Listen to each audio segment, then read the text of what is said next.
No livro de Lucas, capítulo 22, versículos 31 a 32, Jesus disse a Simão Pedro: Simão, Simão, eis que Satanás vos reclamou para vos peneirar como trigo, mas eu roguei por ti, para que a tua fé não desfaleça.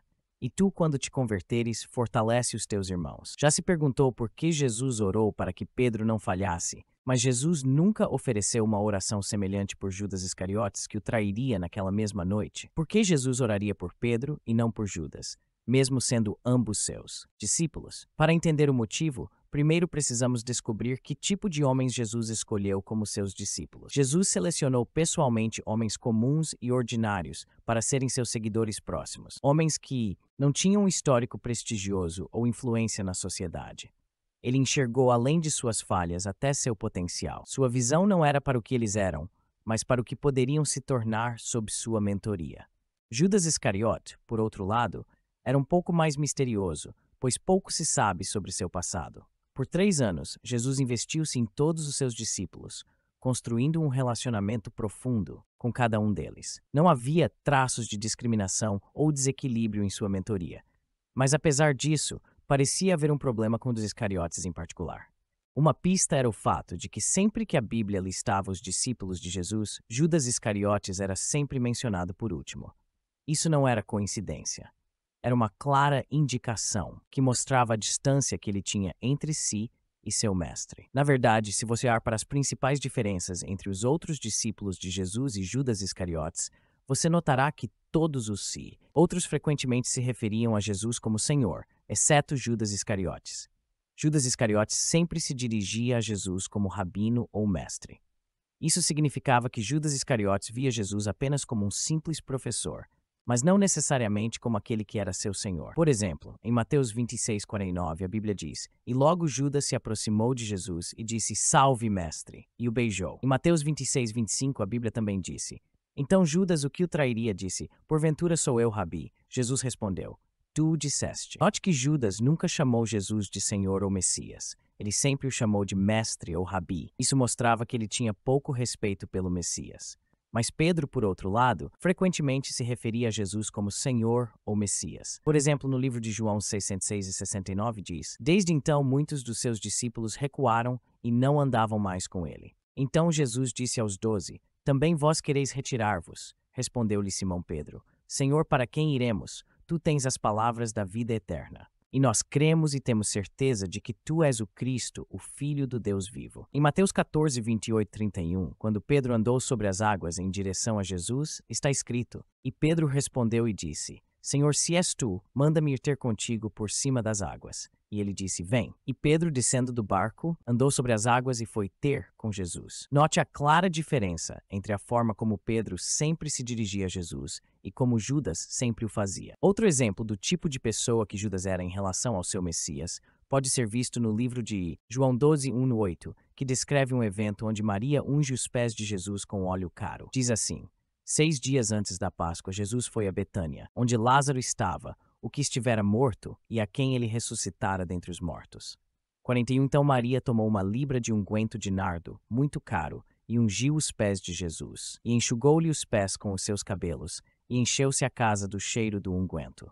43 Então disse um dos seus discípulos: Judas Iscariotes, filho de Simão, que o devia trair. 44 Por que não se vendeu este unguento por 300 centavos, e não se deu aos pobres? Note, Judas ficou zangado. Na verdade, Mateus coloca isso melhor. Em Mateus 26, versículo 8, a Bíblia diz que quando seus discípulos viram isso, eles ficaram indignados, dizendo: Para que propósito é este desperdício? Note que Judas chamou isso de desperdício. Ele viu claramente alguém exibindo reverência por seu mestre, e ele chamou isso de desperdício. Jesus tinha a capacidade de orar por Judas Iscariotes, mas Jesus sabia que um homem de coração endurecido nunca pode ser salvo.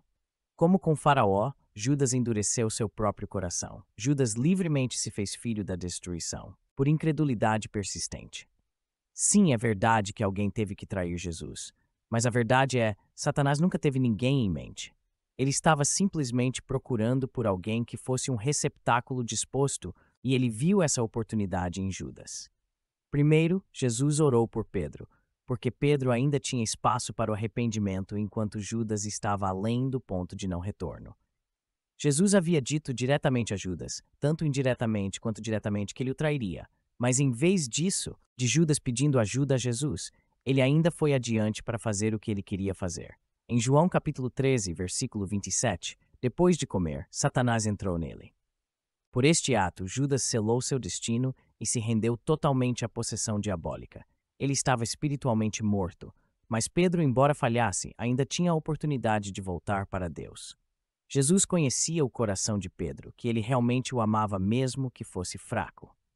Mas Judas ainda queria fazer o que ele queria fazer.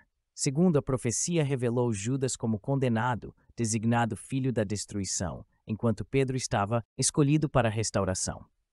Nos Salmos 41, versículo 9 e João 670, as Escrituras se referem a Judas como um amigo que levantou o calcanhar contra Cristo, identificando-o como destinado a trair o Filho do Homem. No entanto, em João 21, versículos 15 a 17, Jesus diz a Pedro: apacenta minhas ovelhas 3 vezes, mostrando Pedro estava sendo reintegrado após a negação para fortalecer os outros. Em terceiro lugar, Judas foi motivado pela ganância, mas Pedro era fraco, ainda queria provar seu amor por Cristo. Embora negando o Senhor, Pedro chorou amargamente, mostrando remorso. Em Mateus 26, 14 e 16, aprendemos que Judas traiu Jesus por 30 moedas de prata. Seu coração não era reto com Deus, mas fixado em ganho material. Pedro falhou, mas o novo amor e devoção de Jesus permaneceram em seu coração. Em quarto lugar, ao orar por Pedro, Jesus modelou o perdão, a restauração e a intercessão para nós. Embora pecando muito, Pedro não estava fora do alcance de Deus através da mediação de Cristo. A oração sacerdotal de Jesus pela recuperação de Pedro reflete como ele continuamente implora por nossas fraquezas diante do trono da graça do Pai. Como Peter, todos nós falhamos às vezes, mas Cristo eleva nossos nomes a Deus, orando para que voltemos para a justiça. De fato, durante todo o ministério de Jesus, Pedro cometeu tantos erros que foram ainda mais pronunciados do que os de Judas Iscariotes. Mas a principal diferença entre Pedro e Judas era fato que Pedro era um homem muito sincero no coração. Ele sabia que não era perfeito, mas seu coração estava sempre apegado a Jesus em todos os momentos. Por exemplo, quando Jesus chamou Pedro pela primeira vez, a Bíblia diz, nós no livro de Lucas 5, versículo 8, que Simão Pedro caiu aos joelhos de Jesus, dizendo: apartai-vos de mim, pois sou um homem pecador, ó Senhor. A palavra grega traduzida como partem é apaita, que literalmente significa ir embora ou retirar-se. Transmite uma sensação de remoção de si mesmo devido a uma falta de merecimento percebida. Mesmo que Peter não fosse perfeito, ele era sincero. E isso é tudo, isso importava. Judas, por outro lado, sempre teve um coração muito endurecido, mesmo para com o seu Messias. A moral desta história é que você pode não ser perfeito, mas pelo menos você deve ser sincero. Deus vê suas fraquezas antes de escolher você. Tudo o que Ele quer de você é um coração sincero.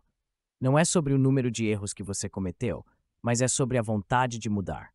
Alguns se perguntam se não havia nada que Jesus poderia ter feito para salvar Judas. Mas devemos entender que o destino de Judas não foi determinado a contragosto. Jesus suplicou-lhe: ai daquele homem por quem o Filho do Homem é traído. Tinha sido bom para aquele homem se ele não tivesse nascido, em Mateus 26 e 24. Mas Judas ainda escolheu traí-lo. Ele passou anos na presença de Jesus, mas não o conhecia verdadeiramente.